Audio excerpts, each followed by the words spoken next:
Joining me now from his studio in Austin, Texas is Mike Adams. He's the health ranger. He's been covering the story that's been breaking along with us here at WHDT. The story that's been breaking in the Nevada desert for the Bundy Ranch, where the Bureau of Land Management had assaulted protesters on the ground with taser guns over a land dispute that's been boiling for 20 years now. Mike, before we get into the motives behind the BLM land grab there in Nevada, let's talk about the lack of coverage that we've seen throughout the week from the major outlets such as NBC, CBS, NBC, CNN. Just today now, we're seeing a headline, "Showdown on the Range, Nevada Rancher Feds Face Off Over Grazing Rights." And there's an interesting point that I want to bring up when we get into this. They say, this is from CNN now, "A confrontation teetered on violence Wednesday when Bundy family members and dozens of supporters angrily confronted a group of rangers holding tasers and barking dogs on leashes near Bunkerville." Now, CNN is framing this already in their very third paragraph. They are saying supporters angrily confronted. Now they go on to say federal officials say a police dog was kicked and officers were assaulted, and then a little further down they say Bundy family members say they were thrown to the ground and jolted with a taser. So we're already seeing a framing of this debate in the national spectrum from the mainstream or national media. What have you uncovered thus far on your end? Well, at first, the mainstream media refused to cover this story, trying to pretend that this wasn't happening in America. It's a Tiananmen Square type of event where innocent people are being really surrounded by armed government officials who threaten violence against them. And then once the media couldn't ignore the story, they're now twisting it and really printing absurd lies. The YouTube video clearly shows, for example, that BLM officers or agents gave verbal commands to their dog to attack that protester, and that protester backed away using his leg in a self-defense maneuver. Then, of course, CNN characterizes that as the protesters kicking the BLM dog and assaulting the officers. No, this was clearly an act of self-defense. And clearly the BLM officers gave multiple verbal and body language commands to that dog to attack the protesters. So we're starting to see the lies rolling out now, where CNN and other members of the mainstream media are now going to lie to their audience in the United States in the same way that the Chinese government would lie to their own citizens about what happened in Tiananmen Square. Well, you know, Mike, video never lies. We're playing that video right now so that the people can make judgment for themselves. And of course, we want them to have the facts. So why do you think that CNN is so, bending in the side of Washington or in the side of the Bureau of Land Management? Well, I hope I'm not going out of bounds to say that CNN is a mouthpiece of the White House and Washington interests. The mainstream media today is not what it used to be. It's not the Nixonian era of good journalism where journalists ask questions and don't trust government. Today, our mainstream media journalists, by and large, simply repeat the official lies that the government puts out on stories like this. But let's talk about the actual facts that are happening here. The government claims this is about protecting tortoises. When in the history of our nation has the government ever brought snipers, helicopters, hundreds of armed agents, and used attack dogs to protect tortoises? It's never happened before, and the explanation is patently absurd. Well, Mike, I've got an email here from Rusty Hill, and we quoted him in a previous segment. Now, Rusty was a volunteer for the Bureau of Land Management for 20 years, living in Las Vegas, and he actually says in his email to me that he knows the rangers personally, the rangers that are in the video that you're watching right now. He knows them personally. He says some of them are good guys, but they don't really understand what was going on until right now. He says in the 1990s there was a congressional mandate to survey all of that land, and that would conveniently coincide with when the Bundys started to be pressured by the federal government. Yeah, well, this is a very serious states' rights issue and also a common use land issue. Remember, the Bundy family has been running cattle on this land since the 1870s. The Bureau of Land Management didn't even come into existence until about 70 years later, in about 1949, I believe.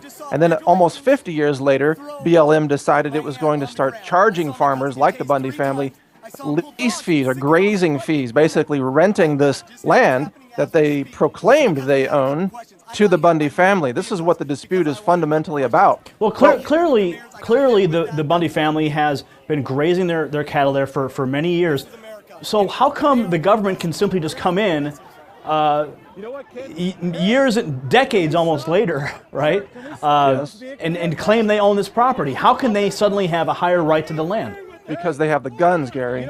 They have the force. What we are witnessing is the destruction of the right to have private property, the destruction of law in America. We're looking at the rise of coercion, of hostilities, of violence by the government toward the people.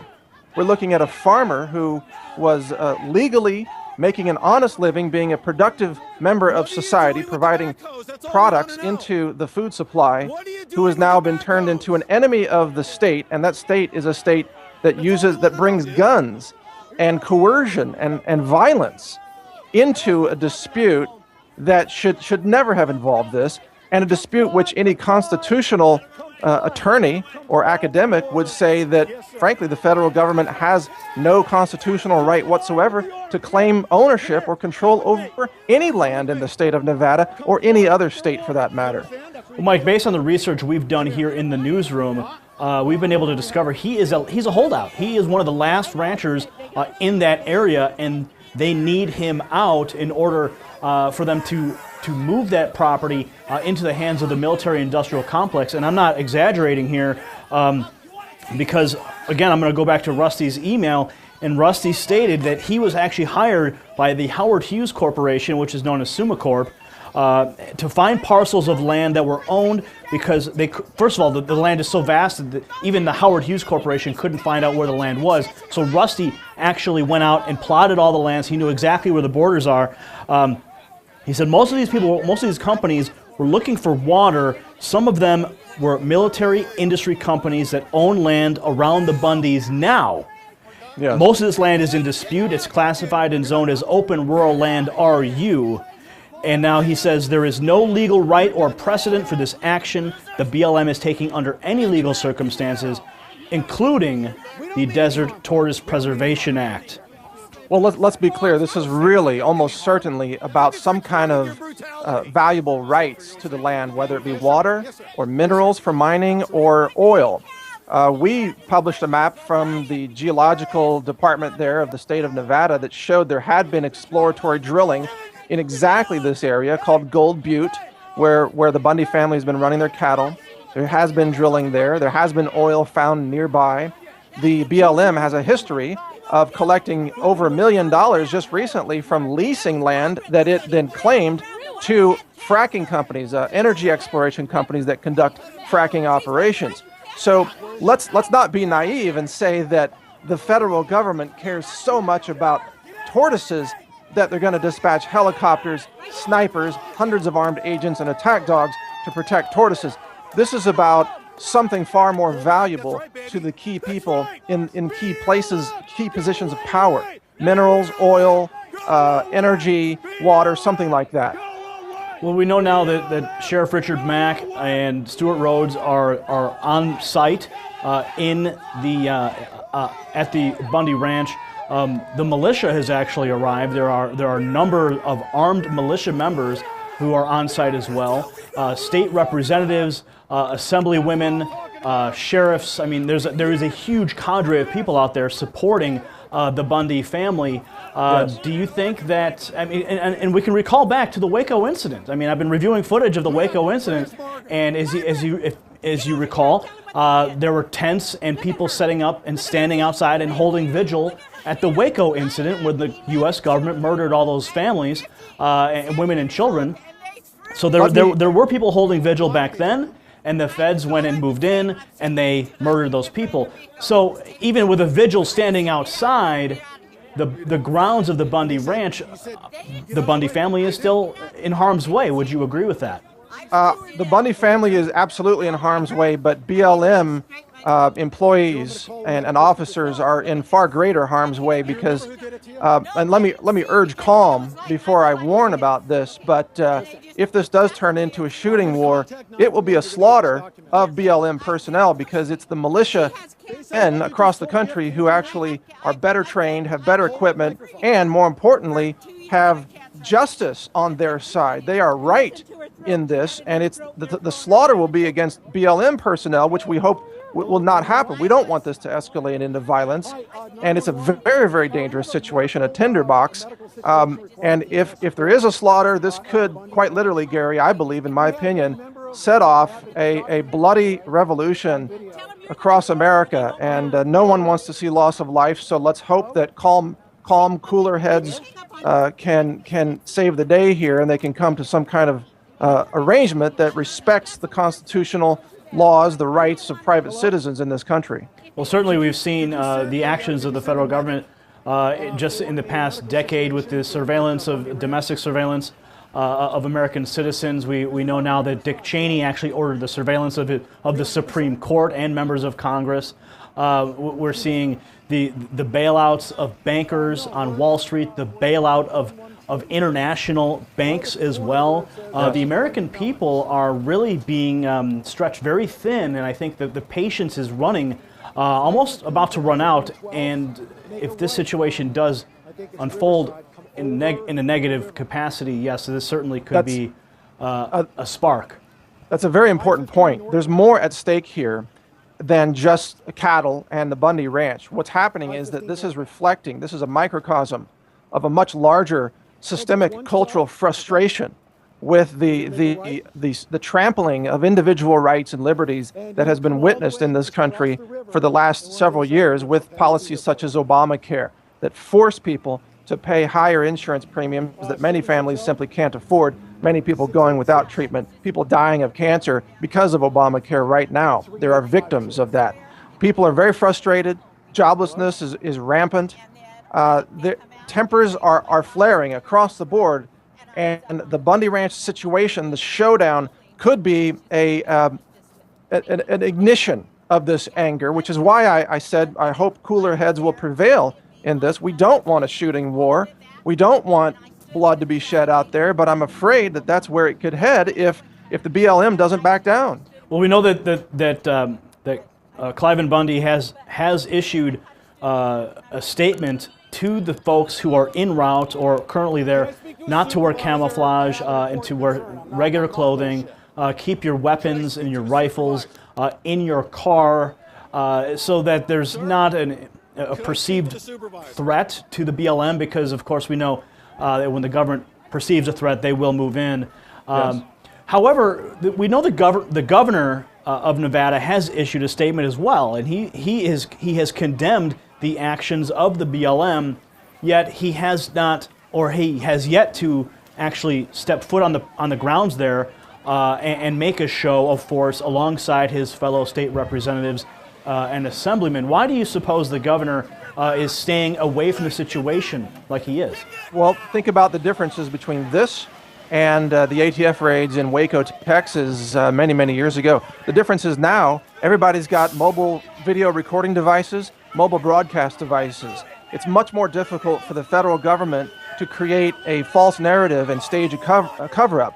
And even the governor, he doesn't want to step into a situation probably where there's going to be all that scrutiny and where something he says may be immediately posted on YouTube or other video sites. Today, the citizens have more technology for broadcasting the truth, so there's more transparency. This is going to work in our favor. When I say us, I mean we, the people of America. It's going to work in our favor because the government will not be able to control the narrative in the way that they have done in the past, whether you're talking Oklahoma City or Waco or even 9/11. Today is a very different environment, and the people have the tools now to get the truth out, and that is why that video went out on YouTube. That's what's really happening here, Gary. Well, with the governor in control of the Guard troops there in Nevada, and since he has denounced the actions of the federal government and the BLM, and I'm going out here on a stretch, if the governor wanted to, would he be able to call the National Guard in support of the Bundys? The governor has authority over the state guard, but also the local sheriff has constitutional authority to quite literally arrest BLM operatives for felony crimes, namely cattle theft, which is a felony crime in the state of Nevada. The sheriff has that authority right now, and there's been a lot of criticism directed to the sheriff there of that county. I don't happen to know his name, but he's a spineless sheriff who is abandoning his constituents. Sheriff Richard Mack is the kind of person that we need in a situation like that to put his foot down and say no to a federal armed raid and organized cattle theft operation, which is what is taking place. Again, Gary, looking at this, I almost don't recognize it as America anymore. It looks like something that would happen in communist China.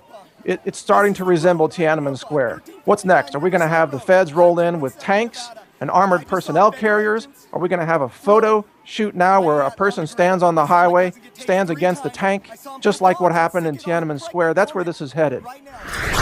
Mike, we're up against the clock, and I just want to close out here stating that, back to Rusty's email, he says, the Bundys have no idea what or who is really behind this action, but there are many people in the area waking up now and digging into the situation as I am typing this to you.